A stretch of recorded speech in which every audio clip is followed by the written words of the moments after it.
Hi everyone, welcome back to my channel. Today you're going to get a real-time commentary. As you can see, I have an array of floral paintings that I just did. These are loose florals and they are so fast and easy to make.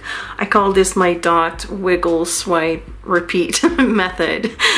It's literally that, and everything is made with a regular round watercolor brush. This is a size number 4.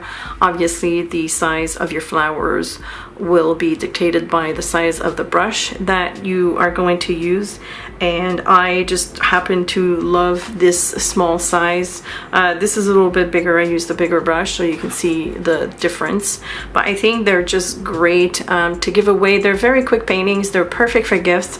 I actually framed one here. I went to the dollar store and I got a cheapy frame and found this grayish matte in my stash, although the frame came with a matte, but it didn't really jive with the colors that I had, and I think it looks fantastic. I think it would be a great gift to bring to someone, or you can turn those into cards. I have made one that's a little bit smaller on a different kind of paper, and these would make awesome card fronts. So let me show you how to do those.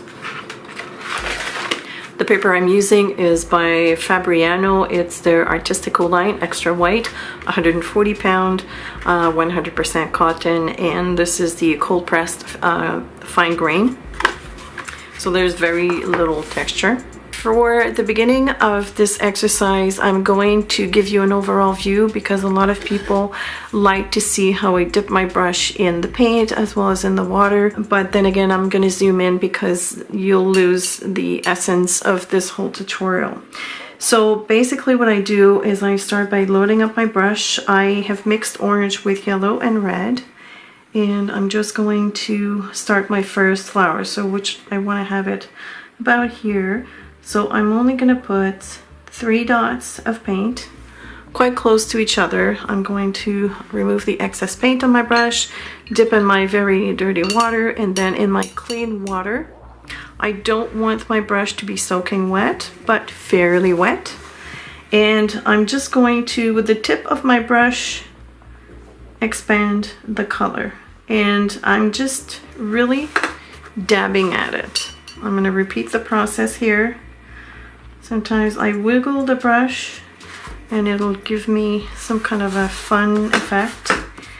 And I like to twist my paper around because I feel that it's easier for me to pull towards me than away from me.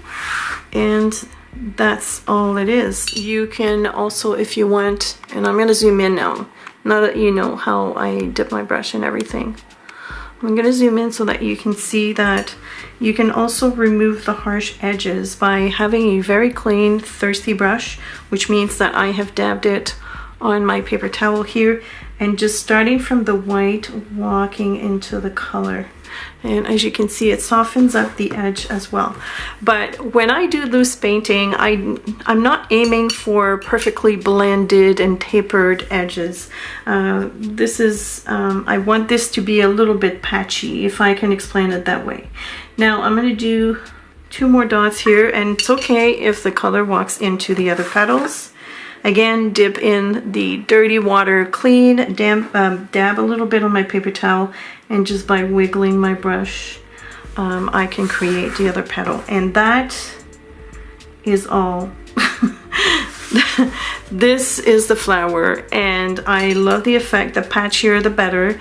Now, if you feel adventurous, what you can do is dab it in a very contrasting color. I'm going to pick up a little bit of sepia, tiny bit, right? And this is going to be super dark, but what I'm going to do is touch the white part in the middle, and eventually it'll grab onto each of the petals. And if the petals are wet enough, that brown is going to walk into each of the petals, but resist the temptation to touch it at this point. I feel like I should be adding a little bit of opera pink to this mix just to make it a little bit bolder. So I'm going to do 1 up here again. 1, 2, and 3. Now I have this flower that's not completely dry at the bottom. It's all right. I don't mind. I'm just gonna kind of like circumvent. I'm gonna work around the flower. I don't want the colors to mix really at this point. I'm gonna move that away a little bit. But again, I'm using kind of like the side of my brush to tap the color out and outwards. And then I'm gonna grab 2 more. And what I try to do when I add the dots is not touch the other petals. It's nice to see a line in between the petals, but again, that could be a style. So if you prefer all the petals to touch, then by all means, do what your heart desires. Do what your style calls you to do. You see how very patchy this is? I have one petal that's darker than the other, and that's all good. It's just, and again, I don't want to temper too much with the ends of the flower. I think it looks great like this. I'm gonna grab a tiny bit again of sepia.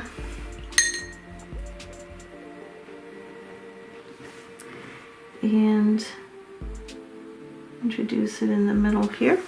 This one looks like it's gonna travel a little bit more. That's probably because I have more water on my brush and less paint. I'm just gonna pick up a little bit more pigment. Ooh. Now this one's very pronounced and I think it's gonna be awesome. I'm gonna do a 3rd flower here at the bottom. I'm gonna dull down the color.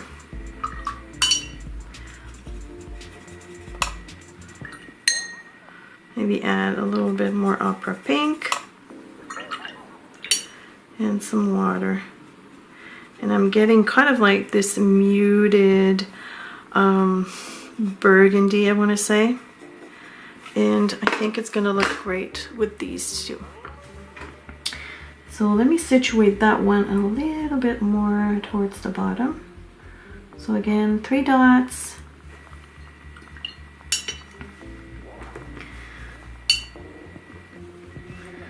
Wiggle.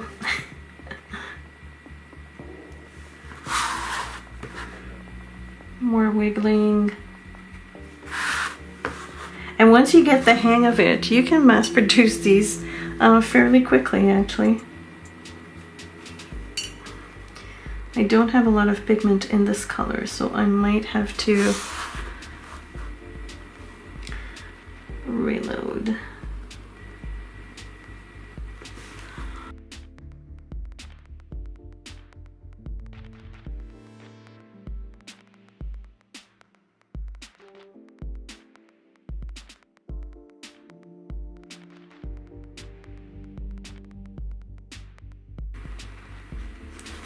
Sometimes an accident happens, especially when you're in a hurry, and you just have to go with the flow. So this one, I'm going to push that out a little bit. It's a little bit deformed. It's all right. It's all good.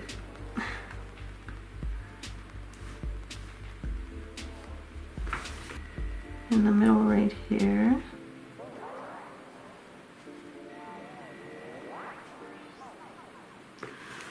And let that dry. In the meantime, what I can do is play with the stems. I'm going to start by the middle stem. I might even start off in the middle here. I want to make sure that the stem goes, whoops, a little too thick. I usually like my stems very thin, but we'll play with this.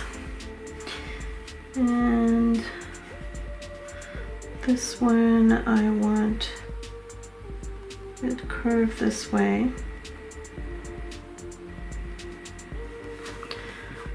And then this one.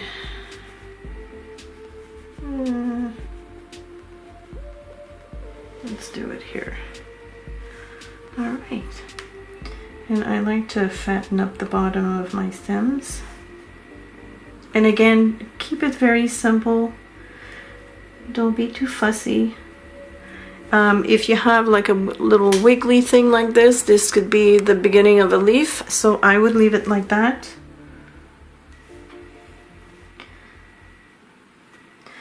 And then I would just take my brush and just, oops, tap to create a very tiny leaf. And again, the brush I'm holding almost perpendicular to the paper. And then a little leaf right here and another one right here. How quick and simple is this? Now at this point you might want to reinforce the stems if you feel that they need reinforcing.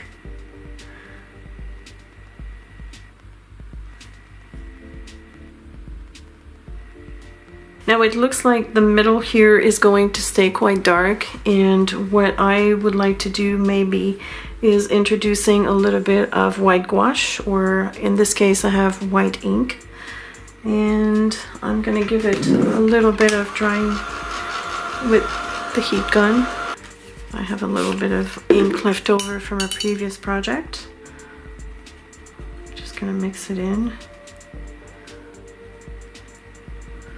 The ink I'm using is this one right here, Dr. P.H. Martin Pen White. It's quite opaque, but it's also reconstitutable with water. I'm not sure that's a word. And I'm just gonna dab, whoops. That kind of went wild, but it's okay, we're gonna leave it like that. I'm just gonna dab the center. Now this one might benefit from having multiple dots in the middle, just to make it a little bit more round. Of course, the final touch, I want to know if you guessed it. Of course, gold. Now I have a funny story about that pale gold that I keep using. This week I've actually received an email from the company that manufactures that gold saying that they figured out that someone was giving them a push. I'm not affiliated with them by any means, but they sold out, and so they reached out to me and they said, we figured out someone was giving us a push, and when we investigated we found your YouTube channel. Just to let you know that we ran out of stock, but they have reordered a batch because these are kind of like hand mold, I think. And this is Kramer Pigments, in case you don't know. They are a Germany company, but they also have an office in New York City. And so they have restocked their gold through their German head office. And so stock is coming.